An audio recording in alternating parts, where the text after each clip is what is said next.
Hey everyone, welcome back to the show. Today I have here with me Cory Bray, who is the founder of Clozeloop, and I'm just excited to have him on the show. We've been connected for a while. So take it from here, Cory. Let us know what you're working on and how does Clozeloop help customers out. Thanks a lot. Nice to meet you again in person and appreciate you having me on the show. And Clozeloop's a management consulting firm. We work with sales teams to help them grow. That's the that's the simple answer to your question. What's the long answer? It's so boring nobody would ever want to listen to it. So we could possibly go to the medium answer. But there's a lot of potential customers that might be on the show, that might be listening. So maybe a little bit more in-depth summary, So have you read our books? Let me ask that first. Have you read Sales playbook, right? The enablement book, right? Yeah, we've written a couple books. One's called The Sales Enablement Playbook. I've only skimmed, to be real honest. I only skimmed through the enablement one. That's cool. I won't hold it against you. Any of the other ones. So for most people that don't know, if you go to Closed Loop right now, it's like literally like a landing page. In my opinion, okay, it's like a landing page to promote an ebook because there's nothing on there at all. And then when you go there, there's a little pop up that pops up. But instead of capturing your email, it says go to the playbook, and then it leads you to Amazon. Yeah. And then there's like no links, no about us, nothing like that. There's only like get the playbook. Well, it shows down below we've got some logos, companies we've worked with before. Right, and a submission form, right, for people to get in contact with. Yeah, and the interesting thing is that we're a management consulting firm. So whenever we engage with a client, it's a pretty heavy-handed relationship. And so what we found is that if somebody's read our book before, that's generally a great prerequisite for even engaging in a selling conversation. Whereas folks Right. that are out selling software who may be selling for 10 or 20 or $30 per user per month might be closing deals anywhere from 2,000 to 10,000, even $100,000 deals. I mean, our deal sizes are typically bigger than that. And it typically goes a little deeper inside of the organization, especially at the executive ranks. And so we really want to make sure that we're vetting folks well on the front end as they're vetting us as well. And that's where we found the playbook is a great way to start for them to understand how do we think. And then from our perspective, are they willing to put the energy into reading a book before they have a discovery call with us? Gotcha. Wow, that's a pretty unique way of qualifying a lead. I've never heard that before, but that's pretty creative, man. I like it. Yeah, a lot of people, they want as many leads as possible. I just want Right, really, really good leads. And so right. let them do some work on their end. I'm not. Well, I mean, talking about leads. So, the audience knows that I run GrowthOK, right? We're a lead gen data enrichment type of company, and we get a lot of inbound leads. We do a lot of content marketing, ebooks and all that crap, and then we do uh, get some decent inbound marketing from legit users. But then today, what's the funny thing was that we actually received an inbound lead from this one guy. We don't know if it's legit, but what he said was, "Hey, I'm based in Nigeria and I sell Oh, bamboos. Can you guys help me find leads for bamboos?" I'm like, wow, interesting, right? Do you guys get leads like that? I don't respond to them.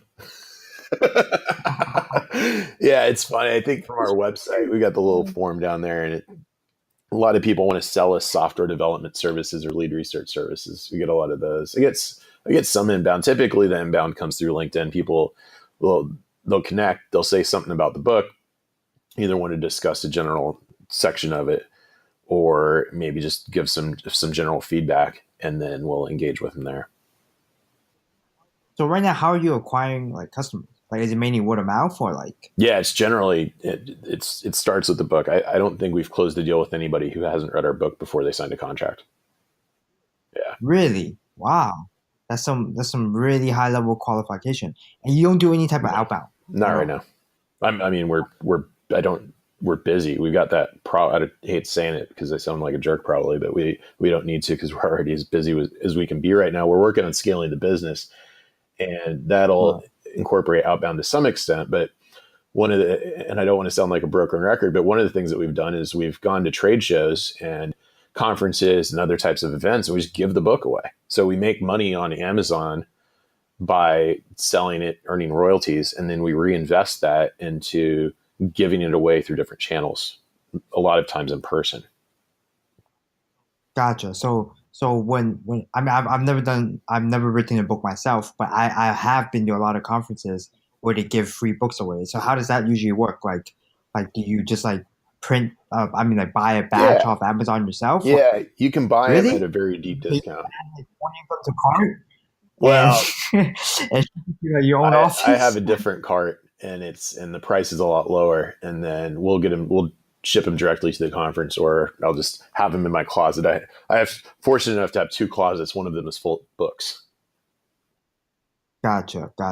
And so basically, you just try to give them away for free. And I'm assuming that there's some call to action within the book that tells people to like use your consulting service, right? So essentially, you're using the book as like a marketing You'd channel, think, but pretty not much. really. That's not. We don't have a call to action. It's not an advertisement for the business. It is there's. I think in the sales enablement playbook, we mention our company name once, and that's just to explain the concept of closing the loop. And in the sales development book, we don't mention the company name at all. I So how did they find you then? They find Like, us on LinkedIn. They go to the Amazon. They look up the book. They see, hey, who wrote this book? I want to check these guys out. Because that type of curiosity, if somebody's willing to invest the time to read something and they like it, what we found a lot of times they want to learn more. They say, what else have these guys done? Who are they? This is fascinating. And I think we do right. say, I think there's one paragraph on the back cover that says Clozeloop's a sales management consulting firm.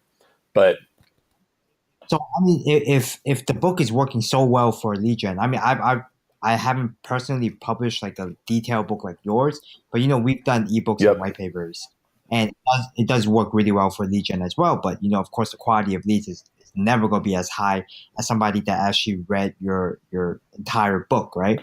But for us, we do get the leads, but like the biggest problem with us is most of them are just like people just opt in, right, to download the book and they never ever respond to your email. So, but it does give us a lot of leads. So my question for you is, how come you didn't just make the book for free if you're giving it people away don't anyway? value free.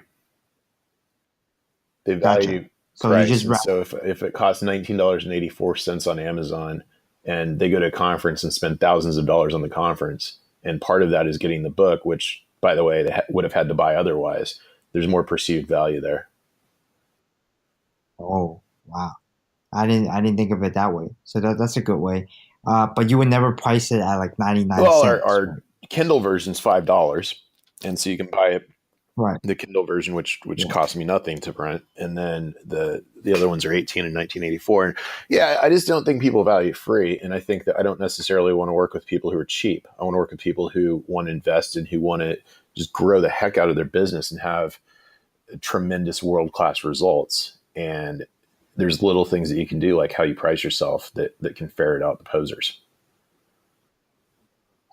Amazing, man. Amazing. I got to start getting creative with my lead qualification strategies, you Give know? them some. Hey, let me give you a funny story. Is, you know how you tell if somebody's Yeah. really got pain? Ask them if they can meet at How? 3 o'clock on Saturday for a discovery meeting. Hey, but that show, if they do come out, that means That's that they're a that hustler, they right? got a problem that Um, they need to solve, and they need to solve it so bad that they're willing to invest their weekend, and they also don't have the bandwidth during the week, because they'll push back on that for so many reasons. They'll say, well, let's not do it Saturday, let's do it Thursday. Okay, they've got time. Well, I don't want to do it Saturday, let's do it in 3 weeks. Okay, they don't really want to solve this problem. Or, hey, let's do it on Saturday. Oh, all right, I got a big fish on the line, let's get it done.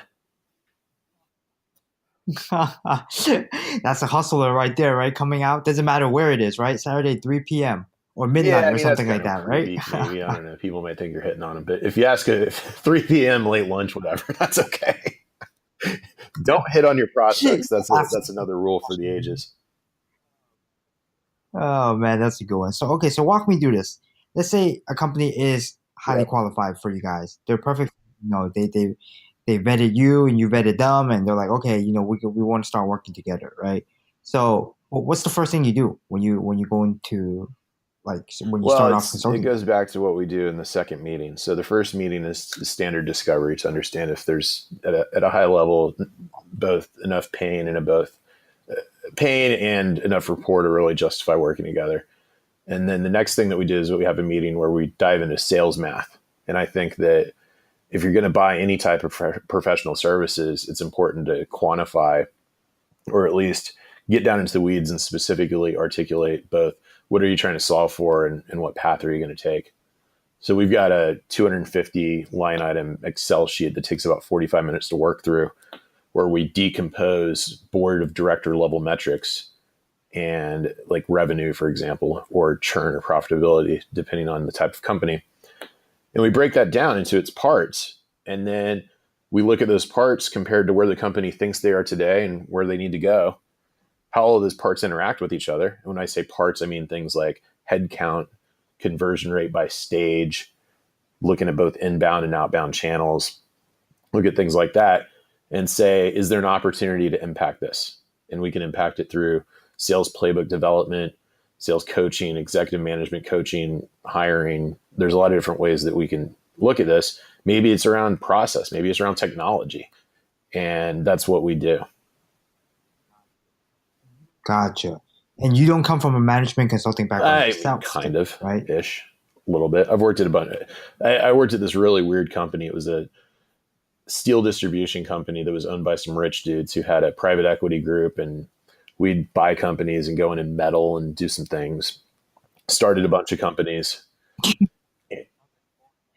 Sounds like a boring industry to be in, to be honest. Well, steel's pretty boring, but when the steel company is just completely messed up and it's a total disaster and your job is to rebuild it, that made it kind of fun.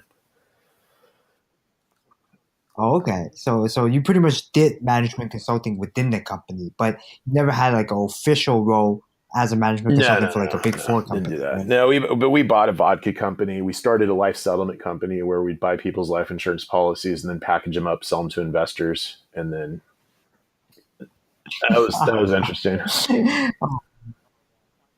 Oh man, it sounds like a good experience and a fun. We tried to start a bank. Through, right? We presented there's the group, the federal regulatory agency that controls the banks, called the OCC, the Office of the Control of the Currency. In 2009, we had a meeting with their banking de novo regulators, people that let you start new banks in Dallas, and we proposed opening a bank with life settlements as the collateral. Got all the way to the final stages, and then the government shut us down and said that they only wanted to loan against cars and homes and things like that, which we found quite amusing because it was right at the trough of the recession. So obviously that worked the first time for him. But anyways, that was fun. Well, that's what we call rich people have too much money to spend, you know? So you're just dumping money in the water is what I like to think of it, you know, investing in stuff just to have fun in life, right? Hey, that's a good way to enjoy life if you got money, right? So I don't blame them at all. But yeah, so back to the main things. So do you attend a lot of conferences to like just give away the book, or do you attend conferences at all to approach clients? It's one of those things that I like to do because one of my sayings that I've been using a lot lately is people can't buy from you if they don't know that you exist. And that sounds pretty intuitive, but think about it. How much time and effort, money, or other resources do you have to invest to get people to know that you exist? It's the purpose of marketing. And one of the ways to get people that know you exist is go to where they all hang out. And that happens to be conferences. You see your friends from New Hampshire and Florida and Washington and India all in the same room. And that's pretty cool. Right. So you believe that investing in conferences is a good way to kind of grow like deal size of yours? Because I'm assuming you charge a lot, right? What's a typical deal size? I think a lot is, I don't know. It's typical deal size is high 5 figures, low 6 figures generally, just depending on what the engagement is. Right. Yeah. That's considered a high amount. Right. So you do believe when you're doing like higher size deals, that conference is a good channel to, or in-person stuff is a good channel. I mean, if people want, it's funny though, because I don't want to, if people want little projects done, I mean, I'll build a sales playbook for $10,000. I'll set your sales force up for $5,000. And the reason that we do stuff like that is that Hellman and I have done, I mean, we've built, 30 or 40, 50 sales playbooks over the last few years. And I've set Salesforce up for a bunch of companies. And it's just, I mean, frankly, it's something I can just do on a Saturday and crank it out. So, charge $5,000 for that. You can probably pay $5,000 for a team to come do it for you, but like, I just know how to do it. And the fun thing is that we can then roll that experience over into opportunities to potentially work together in a deeper way. Because if you're telling me, hey, I need my CRM set up this way, now we're looking at, okay, what's your coaching framework that your managers are going to use to help take your salespeople from where they are to where they need to be? And if your salespeople aren't where they need to be, what's the training program for that? And do we have the right people on staff? Do we need to work on a hiring strategy? Are you doing, let me ask you this question. So if you're going to hire somebody to do top of the funnel sales work, like a sales development rep, how long do you think that first interview should be? Well, that depends. Like, is it like a It doesn't referral matter. or is it? I don't think it depends. I like, think it's the same no matter what. I don't want to put you on the spot. You can just tell me, I don't know. You tell me. Well, I don't only do one interview. That's the thing. I don't only do one interview. The first round interview with the like, top of the funnel salesperson. Somebody's going to be making cold calls. Somebody's going to be emailing. Somebody's going to be qualifying leads. Yeah, just the first just the first one. What do you think? The interview, like just a one-on-one interview, probably like 7 minutes, 30 minutes, 7 minutes for us. For you. What's this person going to do? They're going to be cold calling strangers. They're going to be following up on inbound leads. They're going to be following up on emails where they say, hey, call me. They're going to be doing quick qualification calls, right? Well, how long are they typically going to be talking to that prospect? Well, it depends, right? Because usually, I mean, it varies, but I would say totally. The shorter, the better. You might talk to them for 20 seconds, maybe 3 or 4 minutes, maybe 7 minutes. Ain't going to be 30. Right. So that's why I always say that when you guys get on sales calls, because one of the questions I get asked the most, especially from my friends, is how long should you be in a sales call? I'm like, dude, I don't get in 1 hour sales calls ever. I don't even get in 30-minute sales calls. We get to the point when it comes to a sales call. Yep. If it's an actual sales call, right? And not like a funny conversation. If it's like a real deal type of call, I just explain what we do. We give our pitch. We answer like maybe 1 or 2 questions that they have, and we try to close the deal.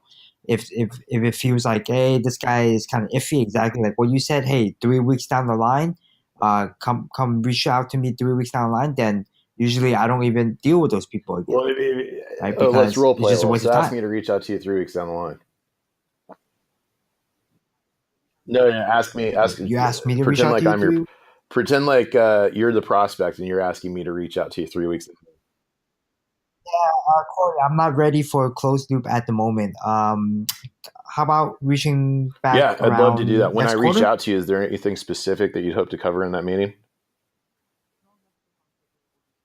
No, nothing in particular. We're just evaluating your product, and we'll just kind of swap. Can I ask what the priorities are that are in place today? We have marketing to deal with, growing our product. Well, can I be direct and say something that is frank? Sometimes when people ask me to reach out next quarter, they're just trying to politely say no. And if that's the case, I can take a no. Oh, no, Cory, that's not the case. That's so fun. Yeah, and that's a good one. That's it. That's a good one. I like that. Prospects do one thing; they lie. And this is a funny thing. This is why I always tell people. I say they're asking me about career paths. They're like, should I be a sales development manager? I said, no, don't be a sales development manager. Go be a customer success manager. Not a manager of people, just a manager of accounts. And here's why. What do prospects do? They lie. What do customers do? Right. Most of the time they do. Or like, hey, I'll get back to you with a decision by the end of the week. Or let me talk to my team about it. Right. They never and if respond you poke again. On it, if you say, who on your team are you going to talk about? They say, I don't want to tell you. I say, okay, well, let me ask a direct question. Typically when people say that, it's because they're trying to be nice and not tell me no directly, but I can take a no. And right. But what do customers do? I love your approach. You have customers tell the truth. Right. Very aggressive. And so here's the thing, right? If you're trying to become a salesperson, if you're trying to go close deals, and you go from being a sales development person that schedules meetings to a salesperson that closes deals, the only people you ever talk to on the other side are people that are lying to you. So what I'm always saying is go get a year of experience talking to people that actually tell the truth. And what happens at that point is a couple things. One, you actually get to understand the buyer. Everybody says you want to know the buyer's journey. Well, hell, if you want to actually know the buyer's journey, go work in customer success for a year. And once you do that and you get back into sales, you actually know what's going on the other side of the table, because you understand that, hey, this is how the product or a product in general fits into this person's life, into their workflow, into their priorities. And you can actually understand them instead of just marketing Mary that is 30 years old and has a bachelor's degree in communications, which is what a typical persona card would look like. No, that's awesome. I mean, there's this one company out there. I think it's like a social media type of company. Oh yeah, I think it was Buffer. And what they do is like they rotate roles. They make people work in customer success. Because yeah, it's important. You got to learn. Or like account management, for B2B. If they're B2C, then customer success or whatever. But if it's B2B, then I definitely agree with that. They have to have some sort of like account management or customer success, exactly like you said, so they can understand like the type of questions that even the customers are usually asking or running into, like the struggles. You can't get to know your buyer if the only interaction with them is a partial view of something that's mostly lies. And right.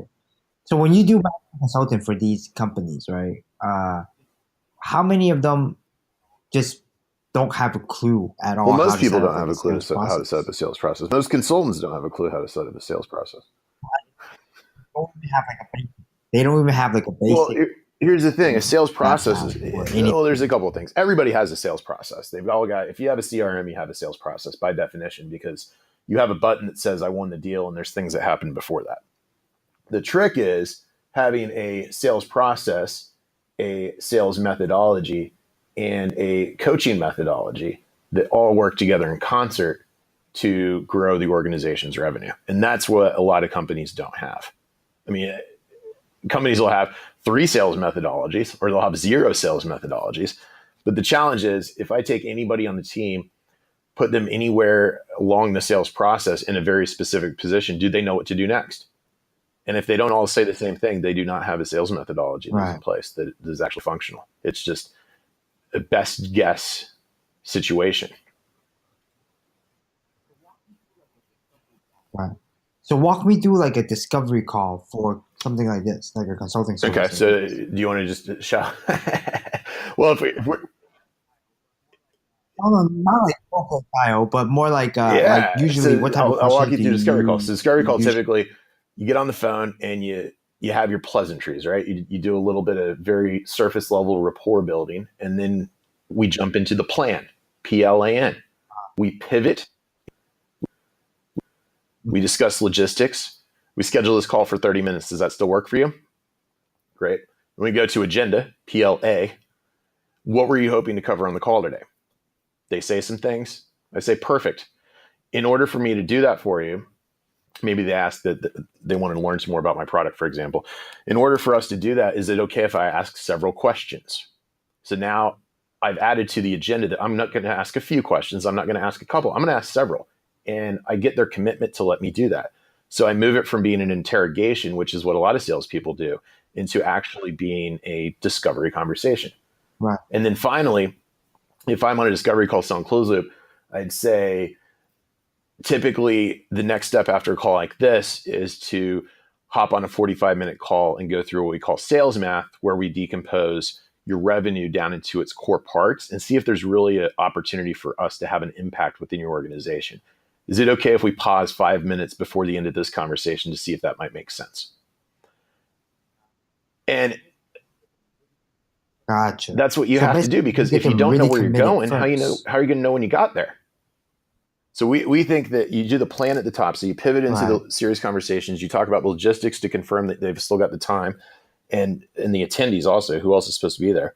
You talk about the agenda, get their agenda items first so they're paying attention, and then roll into next steps. And so you both are working towards a common goal throughout the entire conversation, instead of just BSing and saying words back and forth without a mutual understanding of where you're going. Gotcha. Yeah. So basically, you just get them really committed, like I said earlier. Well, and then you guys kind of move forward, and then that way they're really committed. So that's how you start the call, and then during the call, you do discovery. So we we uncover the 3 R's. So our sales methodology is called triangle selling. We uncover the 3 R's: reason, resources, and resistance. What's the reason to do business with us? That's mostly around pain, which there's several levels of pain we don't have time to get into today. Then we look at resources. What are their not only financial resources, but human, emotional, political, technological, battery? Battery is a great one. Do they have the battery, the energy to take on another project?